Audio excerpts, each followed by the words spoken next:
as you can see, the triangle and the points produce a base for sacred geometry to be perfectly created. And what we find here is that along the points, the pathways, the churches, the mosques in the area all adhere to the positions and star points. And it produces the pentagram. The orientation of the pentagram is actually the top of the pentagram is pointing southwest. And at the centre point, you can see that, maybe you can't see, but at the centre point, all the contours of the map are converging.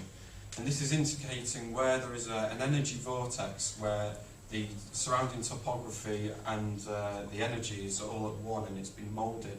And the pyramids, you can see, are on the shoulders of the pentagram. You have a pentagram touching the pyramid of the moon.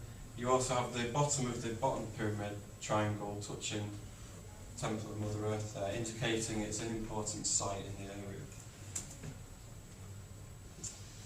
Another alignment, I insist you go home if you've got Google Earth and try this for yourself. If you create that equilateral triangle and you take the midpoint line from the sun, between midpoints between the dragon and the moon, and extend that line, you will find that it aligns with the Pyramid of Giza. Just a coincidence, just a hill, nothing to see here. Another interesting alignment, again, all these alignments should demonstrate that these aren't just random hills placed. Nature can't produce hills with such specific and numerous alignments. On the top photograph you see the sunset of the summer solstice, and the shadow created by the Pyramid of the Sun creates an equally sized shadow compared to the Pyramid of the Moon. It matches its height perfectly. And 2 months later, in August 21st, the shadow is produced which completely covers the moon, exactly to the peak. Okay, so the second pyramid that I will discuss is the Pyramid of the Moon. This is the second biggest pyramid in the area. It's 190 metres tall, which makes it still much larger than the Pyramid of Giza, although it might not look it here compared to just being staring at the sun. The construction of the Pyramid of the Moon is very different to the Pyramid of the Sun. We're not seeing the huge concrete blocks. We're finding a much more fine kind of construction technique. It's close to a step pyramid in that it has different layers, and these layers are built up between carbonitic sandstones, clays, and more carbonitic sandstone blocks, tiles. What you'll find is, you can see here in this picture, each tile, block, slab is a different shape. Now you see this kind of building technique in other ancient sites in South America and Egypt, and the reason for this is to make it earthquake proof. If you have, instead of having flat faces on each other, they'll just slide about if there's any tectonic activity. These will actually interlock with each other and hold together and make the structures a lot more strong. Also you see, a lot of people say, oh, this is just the natural river, but this is just a natural deposit here, you know, it's just sandstone, what's to see here? What you can see here is a step, and every 5 metres this step is reproduced very accurately, and each step is the same height. Now why this step here, we're not so sure. We know that the Pyramid of the Moon is radial in that it creates some kind of spiral, and each side is dipping inwards towards the centre of the pyramid at about an 8-degree incline. No matter which point you are on the pyramid, it will be going inwards towards the centre in a spiral-like fashion. And perhaps maybe these are ways of catching water, again, pulling the water to within the centre of the pyramid. You can see here the different shapes and sizes of the blocks. What they did was the ripples. These aren't actually the original ripples when the rock was deposited. This is a cast, from the other bed. So one bedrock, the layer of rock below would have the ripple marks on it, and after that was solidified, they would then deposit more material on top, and you're seeing the cast of from the layer above. And then what they did was they turned these blocks upside down, and we can tell this because of the strength between the blocks. The hardest part of the rock is on the base, and it gets softer at the top. So they deliberately turn these blocks upside down so that the hardest surface would be towards the top. The excavation site we just saw there was the yellow arrow. Where we'll go next is the red and then to the blue. Again, you see here the same material, carbonitic sandstone. It's on the same layers as the other sandstone blocks you saw, but it's dipping 8 degrees again, but in a different direction. Again, still towards the centre of the pyramid. And you can see that it's got the straight lines there as well. And this is what we call Sonda 20. It's perhaps one of the most impressive excavation sites we've got on the moon so far. This is what it looked a bit untidy when I first arrived in June last year. But we tidied it up. You can see here that these are, hopefully you can see that these are manufactured blocks and this is in a natural formation. You can see more here. And the shape of the blocks are very specific, creating patterns there. Again. How these blocks are made? Well, it has an inner core of carbonitic sandstone, and they also place a capstone on the top. And around it, on all 4 sides, there's a mortar-like material. Below that, again, you can see clay, more blocks, clay, more blocks, clay, and it continues from the bottom to the top in this fashion. You can see here in this photo, around the 4 sides of these blocks, you have this mortar-like material. Nature doesn't deposit things horizontally, it would be vertically. So how this material could go equally on all 4 sides is, it cannot be a natural process. This is found at the top of the Pyramid of the Moon. There's a farm at the top of the pyramid. The guy must be the luckiest grower in the world. And he was looking for a well, so he could, instead of travelling down to the bottom of the pyramid, he could find his water source here. This was before pyramids came about, or the idea of pyramids. And what we found was that at the top, it alternates between, instead of having sandstone and clay, we were actually finding sandstone blocks, clay, concrete blocks, clay, sandstone blocks, clay.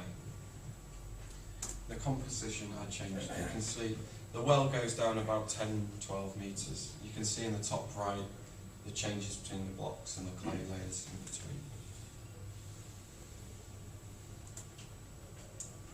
We took a core sample 50 metres below from the top of the pyramid, and you can see a border between the sandstone and a concrete layer there.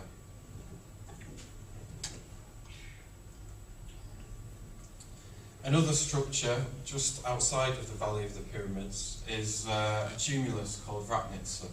This is only maybe 1 or 2 metres shorter than Silbury Hill, so it's almost as large. And this is very much like the Pyramid of the Moon. It's conical, it also has a spiral. It's composed of mainly sandstone blocks and clay. Again, we are finding concrete, but not as much as on the pyramids. Same sandstone as the Pyramid of the Moon, same ripple marks. Here you can see some of the largest blocks that we've excavated. The largest one we found so far is estimated to be 24 tonnes, so they are quite considerable.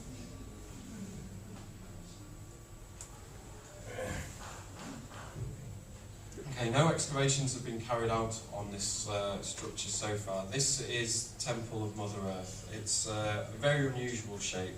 It's like an amphitheatre crescent moon. It's particularly high, and actually when you're at the top there, the sides are extremely steep. For me, this is the most intriguing structure because it's got pyramidal faces, but it's not a pyramid, and I haven't seen anything like this before, so I really want to get my hands on it and see what's under there. And the I say smallest, it's still a constitutionally large pyramid. This is the Pyramid of the Dragon. Again, no excavation work has been carried out here. The Pyramid of the Sun Foundation is drastically short of cash at the moment, and they can't really even afford to pay their lead archaeologist. Okay, any questions before I lead on to the next part of the subject? Are you saying that sandstone is cast? That's not real sand. Are you saying sandstone or concrete? The concrete's been cast. The sandstone for me is a natural bed that has been cut, taken away and then replaced on the pyramid. Oh, So they've turned it upside down. Yeah, okay. Okay, right. So, what is the function of the pyramids? Okay, I'm very much a believer of several of the alternative theories. I do not accept the theory that they were tombs. And this section will explain with evidence why it's a good reason to think that it's more than a simple megalomaniac's tomb. Dr. Harry Oldfield, familiar with him? He's the gentleman who photographed human auras with his electroscanning pit camera. And he visited the Bosnian Valley of the Pyramids. And he took a photograph. This is a photograph of a regular hill nearby to the pyramids. And you can see that the scalar waves of the Earth are roughly horizontal. This is what is expected to be found everywhere around the world, horizontal scalar waves. However, when he turned his camera to the Pyramid of the Sun, there was almost a 90-degree change in these waves. So what we're seeing here is clear interaction between the structure and naturally occurring scalar waves.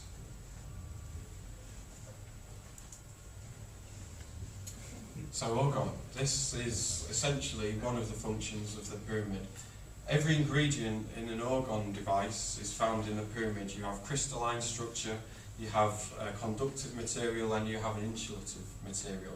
The conductive material, perhaps the clay, which has got more electrocapacity than a concrete or a sandstone. So you have the relative changes between insulation and so forth. This is a physicist, Professor Slobodan Merzdrac from Zagreb University. And he came here 3 years ago. This is a photograph of him on the tumulus. And he brought with him just some standard measuring equipment from his physics lab. He didn't have to modify it in any way. And he was able to detect a beam of electromagnetic energy at the top of both the tumulus and the Pyramid of the Sun. This electromagnetic beam was resonating at 4.2 kilohertz, right up to 28 kilohertz. And it's far too specific for this to be a natural phenomenon. The beam on the Pyramid of the Sun is roughly 5 meters in diameter, and you can generate an electrical current from this electromagnetic beam. At 1 meter above the Pyramid of the Sun, you could generate 30 millivolts. At 3 meters, that jumped up to 4 volts. 10 meters, you would be drawing hundreds of volts. This is a photograph of the centre of the Pyramid of the Sun's EMB. Nice flowers. Another gentleman, his name slipped me now, Davor. Davor, he's from Croatia, and he came this summer to investigate the electromagnetic beam. Here he brought his own custom-made antenna. Because he'd taken results from the previous study, he was able to customise his antenna to specifically seek out the frequencies that were being detected in the previous study. And it just goes to show that if you know what you're doing, you can literally use anything for groundbreaking scientific research, because I think he took his mum's favourite china and stuck some tinfoil, and he got a MP3, just a regular MP3 player, cracked it from software on the internet and downloaded his own spectrum analyzer system.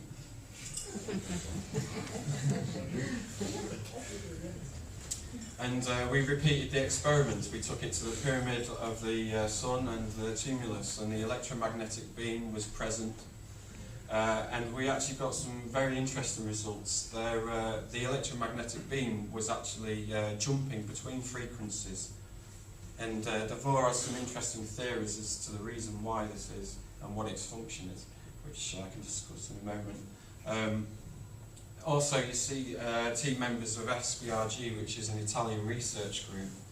And what they came to the pyramids for is to record the ultrasound that the pyramids are emitting. It's not just electromagnetism, the pyramids are also generating ultrasound, which incidentally is coming out at the same frequency as the electromagnetism. These are separate phenomena, yet they are still choosing the same specific frequency, which is, for me, very unlikely to be chance. Goran Majonovic, the third scientist to come again, he came with a custom-built antenna and receiver, and he was investigating both the ultrasound and the electromagnetism. In his study of the tumulus, you can see here, this is live results. At the top of the pyramid, touching the surface, it was generating 4 volts per meter. Now, you can get 4 volts per meter when you hold this device in front of a television, and there is no television or electric wires or anything producing this kind of voltage in the area. So the phenomena has to be coming from the object itself. The antenna that Davor was using with its shielding was designed to only detect waves perpendicular to the antenna. So the only way you can measure these beams is by holding it like this and the beam coming up and hitting the antenna. So the travel. That's good. Has anybody done that at the pyramids of Egypt, done this sort of thing? With electromagnetic? You know, I read about some kind of energy beam at the top of Giza. But like a lot of things on the internet, you have to remain sceptical until you can prove for yourself, and so maybe there's some credence to that theory that there is an EM beam. Why wouldn't there be? But you don't know anybody that's done any measurements? I can't say personally. Personally, no. They're very protective about anything that would smash the paradigm. Yeah. I lost where I was going. Sorry. It's alright, no worries. Did you try any other hills with control? Yeah, we did, both for the ultrasound and the electromagnetism. We stepped away from the tumulus with the equipment and the beam had gone. It's a very narrow area, like 5 metre diameter roughly. Yeah. What would be the normal region compared to what you're seeing now? Just put a bit of context. This device here, when we moved it away from the pyramid, it dropped down to 0. He also had a device that could measure teslions as well, and this was different between on the tumulus and away from the tumulus. A lot higher readings on the tumulus.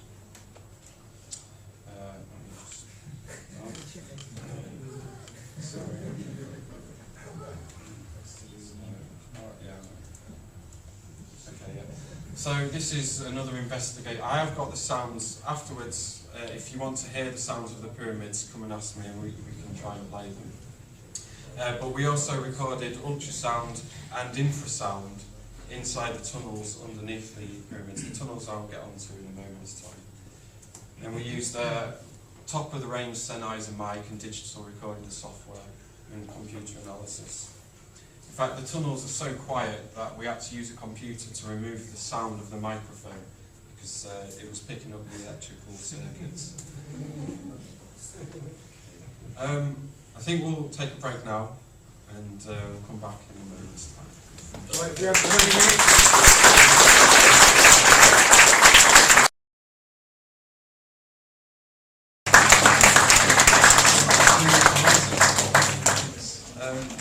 Okay, so getting back into it. You've seen the pyramids around the valley, but also, as is with all the other pyramid structures around the world, there is an underside to the structures above the ground. As above, so below. And 2.5 kilometres away from the Pyramid of the Sun is the entranceway to the underground tunnel complex.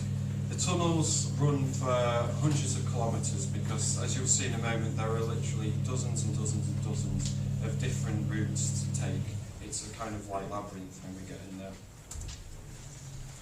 Here you can see the position we're looking at compared to the Pyramid of the Sun. We need to excavate these tunnels because you can't just go in and freely walk around. At some point in the past, maybe it was the principal point of the tunnels, or maybe it had a different function and was filled in later, but they've been blocked up with loose material. And so since 2005, all year round, we've been removing this material by hand. As you can see, we haven't got very far. The objective is to reach the Pyramid of the Sun. Because the European Union's put that digging ban on the top 2/3 where the entrance is to be found, we've decided to use the tunnels in order to get into the pyramid. And this is one section of the tunnels. You can see it is cut into a conglomerate material. Now this is the same material that the concrete is manufactured from. So we haven't got any conclusive evidence yet, but because of the compositions, we are quite confident that in order to create the concrete, they first created the tunnels underneath the pyramid, and the material that they removed, they then created the concrete and built the pyramid. So it's a very ecological construction technique. They literally took the material underneath the pyramid and just moved it a few meters on top of the pyramid. So it wouldn't change the Earth's natural energetic field too much. This is one of the walls of the tunnels. You can see the banding, the different layers. This is because of the flow rate of water. More energy in the flow of the water means that the material can be bigger, it can be transported with bigger mass. The smaller particles means the water energy is less. And so we're happy to say that this was a natural river deposit. Now this is what the end of the tunnels looked like last summer. You can see again the banding in the walls of the tunnels, but the material in the centre of the tunnel blocking it is a different. Is different in that you cannot see any banding. There isn't any structure within the deposition. If it was deposited by water or natural processes, you'd see the banding. Here you don't. It's just been shoved in. We're presuming by the pyramid builders or maybe a later culture who wanted to hide potentially what was inside the pyramids. Although it's a grand task of removing this material. We move maybe 1 metre per day. So in order to block the tunnels up completely from the floor to the ceiling would have been an exceptionally difficult job to do. Here you can see, because of the size of the tunnels, we can only have maybe 1 or 2 people working at the front. This is why it's such a slow work. Another piece of evidence to prove that these tunnels aren't either filled naturally or created naturally is that when we are moving forward through the tunnel excavating material, we're coming across these dry stone walls. And these are created from a single composition of rounded riverbed sandstone. And they're stacked on top of each other. And they actually mark the junction point between the main tunnel and side tunnels, which are running 90 degrees to the main tunnel. Here is another example. This is one of the largest ones we've found in this section of the tunnels. You can see behind it, hopefully, that there are actually 2 tunnels coming off behind this side wall. Again, all the side tunnels are blocked up just like the main tunnel is. And we have different shapes and sizes of these side tunnels, potentially having different significance symbolically or functionality-wise. You can see in the centre of this round dry stone wall there's a square block with a flat face, which is unusual because most